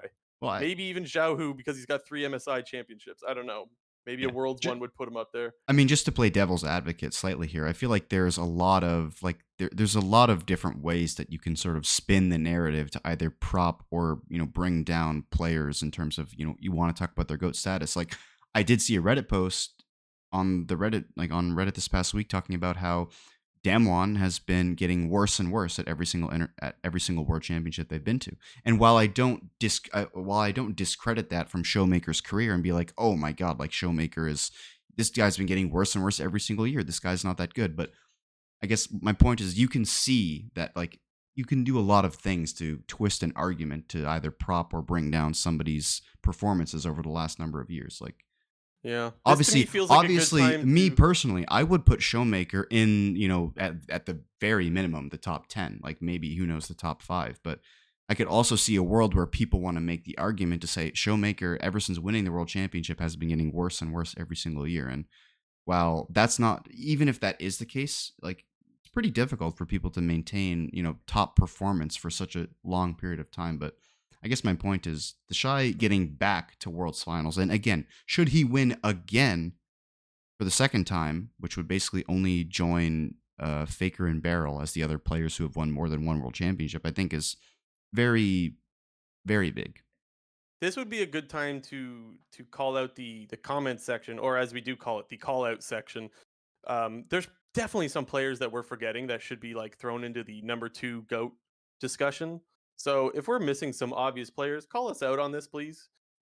We won't be offended. We read the comment section, so yeah, do that. Who else? Who would you guys have behind Faker? And if anyone's putting else number one ahead of Faker, I'm not replying to Oh you. yeah, you're just wrong. If I'm that's the not. case. No, don't do that, please. It's not. Just don't. But I'm open to other. I'm open to other discussions. But for me, just the shy. No. For me, it's a hard no. Uh, what else? There was something else I wanted to mention. Oh, you posted? There was that Reddit post about the people that have gone to finals. Or Faker, how he's been to so many finals, and how far other players have gone. Was that something that you wanted to talk about? I don't know if we had that No, in our it's notes or whatever. no. Because that was a really interesting post. There's no one that comes even close to Faker as far as like World's Finals appearances. It's not even close to close. Yeah, he has 6. No one else has more than 3. Yeah, And obviously and he's won Worlds 3 times, going on a potential 4, and nobody's won more than one. Or sorry, nobody except for Barrel has won more than another one. the way I mentioned this a month ago at the start of the tournament, the way I look at Faker is like you never know when it's going to be his last final. So when I'm looking at this, to me, it's like it would be so fitting if it was his last finals. I'm not saying it is for sure. I no information to say I mean, if that. they win, no shot he's retiring. Like, If it was, why not though? That would be a perfect way to go out. I don't want Faker to retire. That's not what I'm saying. But like, if he decides that he's done, wouldn't it be great for him to go out with a win? Like that would be fucking awesome. I guess I would just figure that considering the rest of the team is so young, it would, like, surely he would just stay because like the youngins on the team would just go beast once again. Yeah, maybe. But again, maybe the wrist issues thing is a. I don't know. I'm guessing here, True. right? It's possible. You never know. If you got wrist issues, then maybe you just feel like you don't got it anymore and you don't have the ability to play as much as you need to play to stay at that level. Mind you, it doesn't look like he's struggling with that because he's been pretty fucking good, especially in the series that he just played against JDG. But yeah, Anyways, yeah, final I'm going predictions. Final predictions. What you got? The 3-2 3-2, and I got the T1, 3-1. 3-2. Okay. And they're gonna make us sweat. I'm adding that on. They're gonna make us fucking sweat in that series. We're gonna think that it's over. They're gonna be down like 5K or something, and they're gonna find an amazing team fight and pull So it back. You heard it here first. something similar to the game 3 team fight win that they had. Yeah. Sure. Yes. Okay. That was game 3 when Faker predicted the Yeah, yeah. yeah, that was the shuffle. Yeah, hmm yeah, yeah. Yes, And oh my yes. god, Like that that. was, And then they just went down and ended the game. Yes, that kind of shit. Or a Baron steal or something. I see. Yeah. Just random thought. Speaking about Baron steals, I feel like I we have know. not been seeing any Baron steals whatsoever. Like, I Dude, can't last year baited us. I can't even think of like one big one that's happened. Like, not even a single one. There was some at the start of the tournament. I don't know if it was play-ins or if it was at like the start of like the I don't know, Swiss stage. I And don't just remember. It's been a while though. There considering, was a also few. considering how much like Baron flipping has been going on, the fact that there's not been many steals has just been a little surprising. Maybe it's because Baron is so weak this year. Like you know how Baron just gets rushed all the time at 20 minutes, mostly by T1. Maybe it's just because all these Barons are being snuck rather than actually just contested. Yeah. I mean, it definitely also helps that you have like the type of champions that kill Baron really faster in the meta. Like Mhm. Azir, like champion just deletes Baron. It's not Do we know who's balanced. casting Worlds Finals? Because I know it's It's not not Captain Captain Flowers. Flowers. Yeah. Do we know? I don't think so. Dude, I'm gonna guess that it's Dracos probably is gonna be the play by play, if I had to guess. I I'll be okay with that. Like I think Dracos is great. I do think that Flowers is the best caster in well, I guess in the English language. Maybe the Korean casters are fucking pog and I just don't understand what they're saying, so I don't know. Caster Like that. Jun. Yeah, He was or any crying of the after T1 won. It was yeah, sad. I did see that. Well, not Or any sad, of it the was, LPL. excuse me, Well, it's sorry. still yeah, I get it. It's emotional. Yeah, like Yeah. in a good way. Yes. But even some of the LPL casters might be fucking beast also. I don't know. I just know Flowers is, to me, hands down the best English speaking caster um, there is, and that's kind of disappointing. I ain't gonna be doing Worlds Finals. Yeah. Also, I'm gonna shout out Mark Z for shouting out the shy with the 12 gauge goodbye. Like that was a fucking awesome call. Did you see that tweet or no? Or did you No. hear the call? No. It was when he was playing Graves, obviously. I just think like basically the point of Mark's tweet was like just to come up with that on the spot, because who the hell's expecting them to play Graves there, right? So you know that it's just like authentic, and he just came up with it on the spot. The shy with the That's 12 why I 12 made the gauge point. goodbye is such a good call. Like it's so good. Yeah. Damn. What else we got? Yeah, EU? we got some EU free agency stuff. Obviously, Yeah, let's go we'll through just run that. through it pretty quickly. But honestly, there's some Mhm. pretty exciting teams that are getting Yes. formed in EU, starting with Team Heretics, which over the course of the past week, they've basically created G3. If we wanted, I just came up with that on the spot right now, just Did you? because. Come on. I saw that on Reddit. Oh, Come over here. I You're mean, not copy pasting that? I was about to say G 2.0, but then I was like, well, they're just called G2, so like G 2.0 doesn't really Mhm. make a lot of sense. So I just went with G3. But yeah, Yeah. Wonder is verbal agreement and Perks verbal agreement. So that would put their roster as of right now to Wonder, Yankos, Perks, Flackid, and Kaiser. Mm. I mean, it sounds fun. Here's the thing that I kind of said this last week when we were talking about how there's like a Spanish team and a French team and a this, that, and the other. I, I think that the LEC is so well set up this year for interesting rosters. For like, you're gonna have the French team, the French fans invested in the French team. You're gonna have the longtime LEC fans invested in Heretics. There's You're kind of gonna have two G2 French teams fans at are this always point. going to be, yeah, like, but you get what I'm saying, right? There's Yeah, so yeah. many more reasons to be invested in teams, and it makes me jealous as an LCS fan, because it's like, don't get me wrong, I love our players, but like just having that extra cool thing, I think, yeah, I just think that's so good for your fandom, and they're running low on teams that are boring or to not care about, right? Like most of the teams are interesting from some narrative point of view. Hmm. I don't think we get that exactly Yeah, in the and then LCS. I guess to further to some of the other teams in the LEC, yeah, Mad Lions, they have now. I guess I shouldn't say confirmed. They haven't confirmed. Sources seem to be saying that El Yoya is going to extend his contract with Mad Lions for another 3 years. So it seems to be that they're kind of going all in on this new Spanish look that they have going on, with El Yoya obviously sticking around, but the new coaching staff and former Spanish league players that they brought in. This is like totally off topic, kind of, sort of. So okay, just real quick, I think Elioya is good. You know, I've thought that he's a great jungler for a long time now. This is not news to you. Yeah, the weird thing that they're still signing these long contracts for like 3 years. What is the benefit for that when like they almost never go the full thing? You know what I mean? Like, what is the benefit to the players for doing that? Isn't this how they always get stuck in contract jail? Yeah, I don't know. It's interesting. I, I You don't. would think that after the stories and the situations that we've seen over the last 2 years or so, that players wouldn't be signing like 3 year contracts, that they'd kind of be sticking to 2 year max ones. Like maybe they just do that because like they've learned that they could add into the agreement that like, oh, but I'm going to be at least paid this, you know, so if you're not playing me and I'm in contract prison, I'm still making X. Maybe that's a new thing that makes them more likely to take the 3-year deal. I don't know, it just feels weird to me. It's hurt so many players taking these 2 or 3 year extensions. Yeah. Speaking of Anyways, French teams, we obviously have the number one French team, which is Caramine Corp, who's the new addition to the LEC. And they have got themselves a couple big names to intro themselves into the LEC, which I think, honestly, as we kind of talk about excitement and everything, Upset joining the team, and also Yamato Cannon joining the team as the coach. And then yeah. also there's Bo, which I feel like I don't even know. Is he still a big name at this point? Like the whole Bo experiment kind of fell flat on its face in 2023. So That kind of was I don't know, because he was a monster, right? And players, he not just was players, for fans the even. winter split, but then he kind of just turned into an Inter.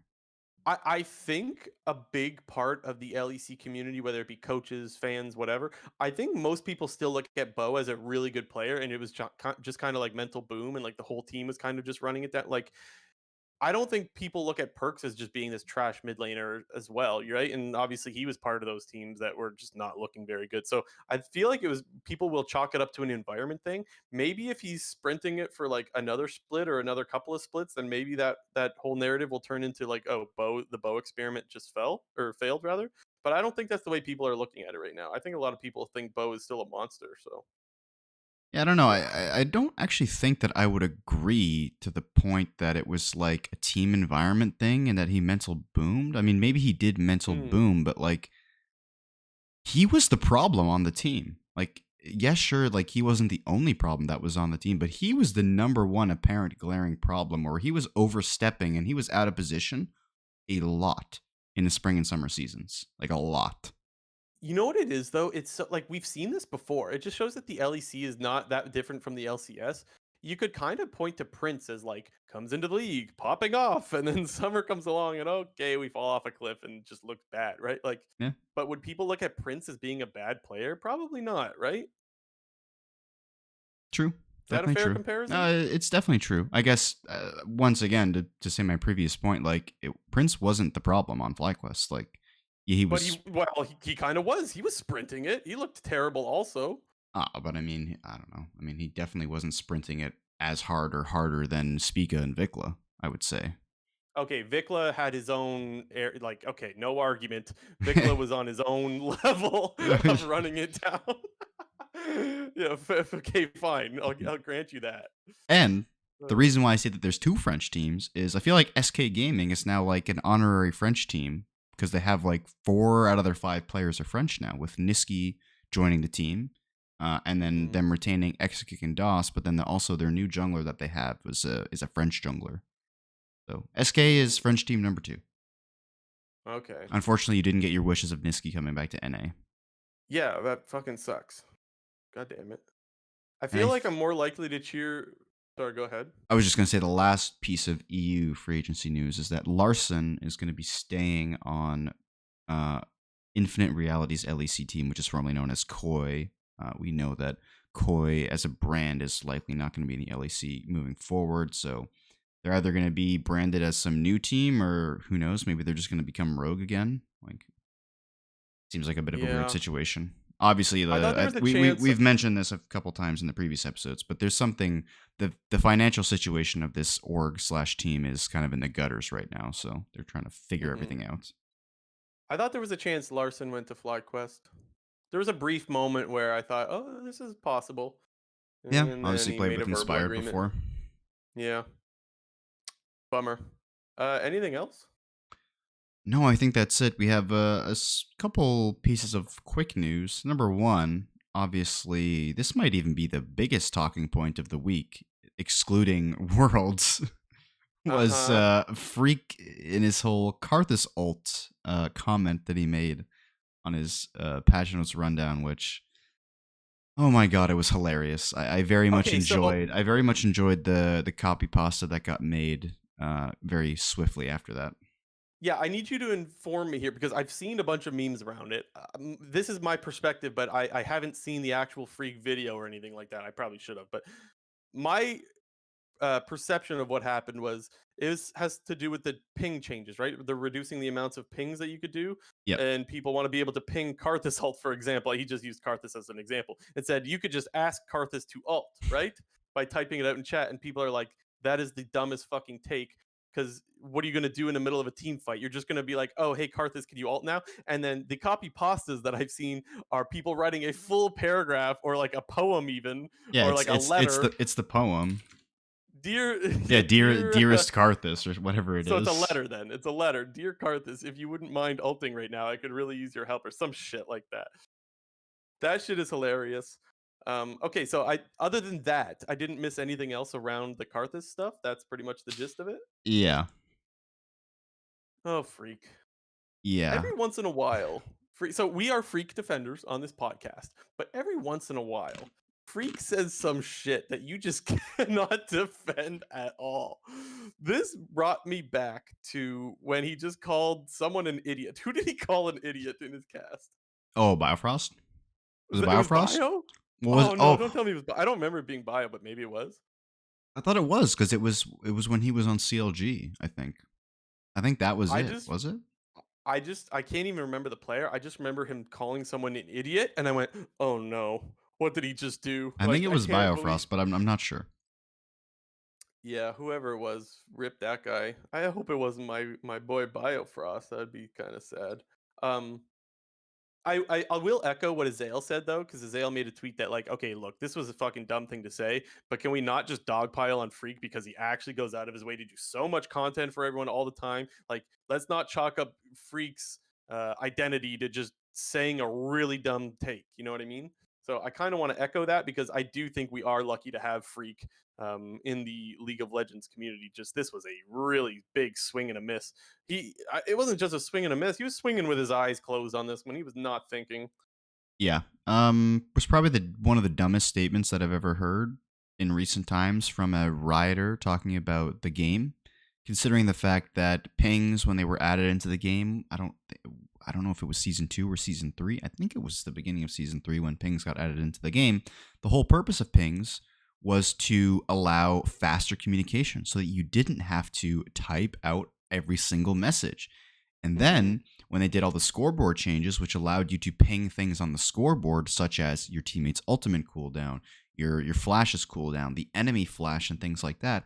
Part of the reason why those changes were made was to allow for faster communication that didn't require you to have to type out a long-winded message. And now we've basically come full circle to the point where pings, or sorry, Riot has now deemed pings as a form of toxicity. So we need to now remove them and prevent players from being able to communicate as quickly and as easily as possible within the game itself. And now rioters and people at Riot are now telling us to type. We've basically become full circle. And yes, obviously, all the blame should not be placed on Phreak. He's going to be getting flamed no matter what he said, did, or what was going on. The person who's just like the face of like the patch changes has always gotten flamed, regardless of who it is. It used to be Mark Yetter. That was his name, right? Mark Yetter. I recognize the name, Yeah, but I don't like remember. that the guy was always getting permanently flamed, and then whenever they've changed the person who's making those tweets, like they just always catch flame. And yeah, Phreak made a really idiotic statement, and I guess it'll be interesting to see whether or not others echo the same sentiment and/or they continue to make these changes, these ping-oriented changes that are just removing communication features from the game. But yeah, in summary, one of the dumbest things I've ever heard of, and I just hope that they figure out a way to uh, they just figure out a way to make you be able to communicate with your teammates in the game that they don't deem as quote unquote toxic. Because Yeah, apparently, because apparently, pinging your teammates is toxic, and that's like bad. okay, let's be honest though. We've seen people ping to be toxic before. Let's not pretend like they haven't. Just it's not the fix of removing them is not the answer. That's There's the a way I mute look. Like function. people ping all the fucking time to be toxic. It's just if your answer is oh because people get pinged sometimes we have to remove them. That's what makes no There's a sense. mute But function. like They added it into the exactly, you're game right. specifically for that purpose, but they just seem to 100%. not care about it and are like, nope, we don't care about that. We're just going to now start removing them entirely. I agree. It makes no sense. And the only real winner from all this, because everyone seems to be losing from this hilarious. Well, maybe the winners are the memers actually. So there's more than that. So those are the winners, but also the 200 years meme guy. That's the other winner because now the biggest riot meme is no longer 200 years of Phelios. It's now this. It's a good point. I didn't actually think about that. Yeah. That's the real winner here. I mean, to be So fair, shout like out who to was the actual writer that said that? Because I feel like we don't even know his don't name. know We because just they're not as popular as Freak. I know people know though. I don't know the person's name, but hmm, I know that people know who it was. I promise you, people know that. Just okay. not us. Last up, once again, not a worlds related piece of information, but something that everybody's very excited about. Arcane Season 2 releasing November 2024. 1 year from now, and I want to challenge you a little bit on this, Jinter, because I would argue that it actually might be Worlds related. Just because the first one was Arcane brought to you by Worlds rather than Worlds brought to you by Arcane. So the reason why I think this is relevant to talk about is did it bother you the last time that they did Worlds and like more of the discussion was around Arcane seemingly or the marketing and all that more than Worlds itself? Does that bother you? Or is it like I don't really give a shit as long as like you crown a winner and as long as I like don't they get their even glory? remember that, to be honest. Like, I don't Really? remember the marketing of Worlds 2021 being surrounded around Arcane. Oh Yeah, for So, sure, man. so even if that was the case, I guess my answer to your question is I didn't even get that in the first place. Mm. So I would say that that wouldn't be a problem or something that I'm worried about. That's the way I look at it too. I remember people were kind of like, "Man, like this should be focused on worlds. Like yeah, we're focusing way too much on Arcane and blah blah blah blah blah." Honestly, I don't really care because I think people are just as hyped for both of them. People love the show, people love Worlds, and I don't think just because you're using Worlds as What an did they? avenue to What were they market your even other doing? product, that's totally fine. Like, I don't know. It was just like all the discussion in between was just around like it's been 2 years now, so I don't remember all the specifics exactly. I just remember there was a lot of discussion of the meme became Arcane brought to you by Worlds, and it seemed like Worlds was just the sponsor for Arcane rather than the other way around. hmm.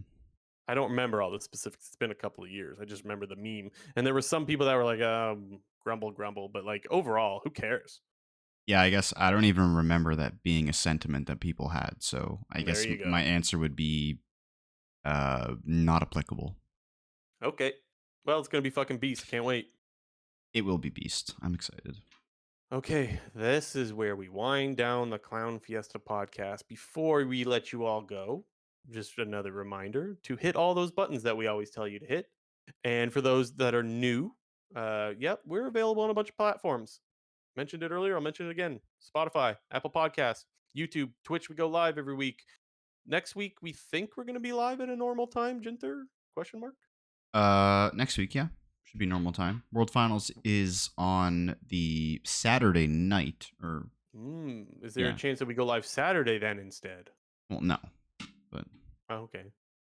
I didn't think so. At least, I mean, We'll have to table that because there's a chance we do. What if there's like some big news? Anyways, we'll tweet out whenever we go live. But as of now, we're planning for Sunday, at normal time. And if you want updates on that, then just go join our Discord. There's a bunch of just go to YouTube. There's like a big description stuff. There's Twitter. There's all this crap down there. Go down there and join the Discord if you want to join for some discussion or you want updates as to when we're going live. And yeah, go follow the Clown Fiesta podcast on twitch.tv/Clown Fiesta podcast. That is it for this episode. Okay, we'll see you guys next week. This has been episode 145 of the Clown Fiesta podcast. Enjoy the finals. Goodbye.